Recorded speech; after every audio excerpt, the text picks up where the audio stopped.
देखिए, आप जैसा कि जानते हैं अनूप शहर को छोटा काशी कहते हैं और कार्तिक पूर्णिमा का स्नान यहाँ पे बहुत भव्य और दिव्य तरीके से मनाया जाता है। जिसका आरंभ भी 1 तारीख से हो गया है फॉर्मल तरीके से, और भारी संख्या में श्रद्धालुओं का यहाँ बसाव भी हो गया है, जो आकर के लगभग 1 सप्ताह या उससे कुछ लोग ज़्यादा भी यहाँ पे कल्पवास भी करते हैं। इस प्रक्रिया में पुलिस ने भी अपना व्यापक प्रबंध किया है। हमने सड़क पर ट्रैफिक के प्रबंध से लेकर के घाटों तक की व्यवस्थाएं कर रखी हैं। यातायात कुशलपूर्वक हो, इसको लेकर के हम लोगों ने एक बैठक की थी। रोडवेज के एआरएम और एआरटीओ विभाग के साथ भी उनकी पार्किंग व्यवस्थाएं तय की गई थी, और यातायात सुचारू रूप से चले इसके लिए बसों की सीमाएं भी थोड़ी सी गति सीमा कम की जाए, इसको लेकर के भी बातचीत की गई थी। आसपास के जनपदों से भी क्योंकि श्रद्धालु बहुत भारी संख्या में आते हैं यहाँ पे, इसको लेकर के संभल जनपद के अधिकारियों के साथ एक कोऑर्डिनेशन बैठक भी की गई थी, क्योंकि पुल हमारा उस पार जाता है, तो अगर कहीं भीड़ पड़ती है तो उनके साथ हमारा कोऑर्डिनेशन बराबर बना रहे। साथ ही बसाव क्षेत्र को आकर के यहाँ पर मेरे और डीएम साहब द्वारा तय किया गया था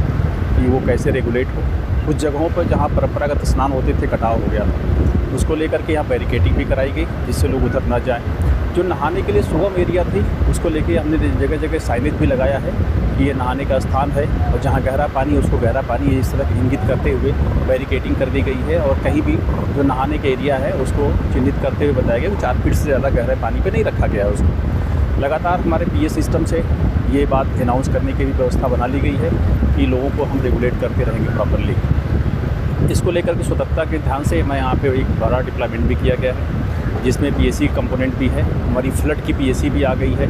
इसके अलावा 30 नावें भी हमारी और लगाई गई हैं, और 35 की संख्या में हमने गोताखोरों की व्यवस्था कर रखी है, जो दिन रात लगातार हमारी पुलिस के साथ लगकर के काम कर रहे हैं। अभी तक जो मेला पिछले 3 दिन गुजरा है उसमें से कुशल रहा है। अब कल और परसों हमारा जो मुख्य स्नान के दिन है, बहुत ज़्यादा भीड़ होने की संभावना है, उसको लेकर के लगातार हम प्रयत्नशील है, और हमारे ऑफिसर्स लगे हुए हैं। पूरे एरिया को 5 जोन में डिवाइड किया गया है, जिसमें सभी के जोन के प्रभारी के इंस्पेक्टर रैंक के अधिकारी हुए हैं। यहाँ पे हमारे 2 क्षेत्र अधिकारी लगे हुए हैं।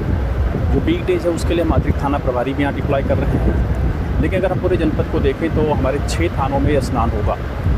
वो नरसेना में भी होगा, आहार में भी होगा, अनूपसर होगा, डिवाई और नरौरा और रामघाट में भी। इस तरह अगर पूरे घाटों को देखें तो 20 घाट होते हैं जिस पे कमोबेश स्नान होता है। अनूपसर के अलावा जो दूसरा सबसे बड़ा स्नान होता है वो राजघाट में होता है। वहाँ के लिए भी अलग से व्यवस्थाएं बहुत अच्छी तरीके से की गई हैं। आपको पता है वहाँ पे एक्स्ट्रा ट्रेन भी हमारी चलती है, मेला स्पेशल चलती हैं, जो कल से आरंभ होगी, लगातार 2 घंटे पे चलती रहती है। तो उसको लेकर के घाटों पर व्यवस्था की गई है, वहाँ भी अतिरिक्त डिप्लॉयमेंट किया गया है और कुशल प्रबंधन किया गया है। मुझे पूरा विश्वास है कि मेला सकुशल संपन्न होगा। हमने कैमरों का जो व्यवस्थापन था उसको लेकर के मेला के पॉइंट ऑफ व्यू से कर लिया है। जो हमारे जितने रूट्स हैं उनको कवर किया गया है, घाट हैं उनको कवर किया गया है, और आने जाने के मार्ग हैं उनको कवर किया गया है।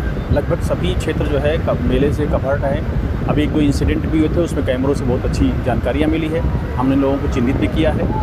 और इसके अलावा ड्रोन कैमरे हमारे लाइन में 3 हैं, उसके अलावा भी हमने 3 की व्यवस्था कर रखी है। ये सभी कैमरे लगातार रोड से लेकर घाटों तक लगातार चलते रहेंगे और हमें इनकी फीड मिलती रहेगी।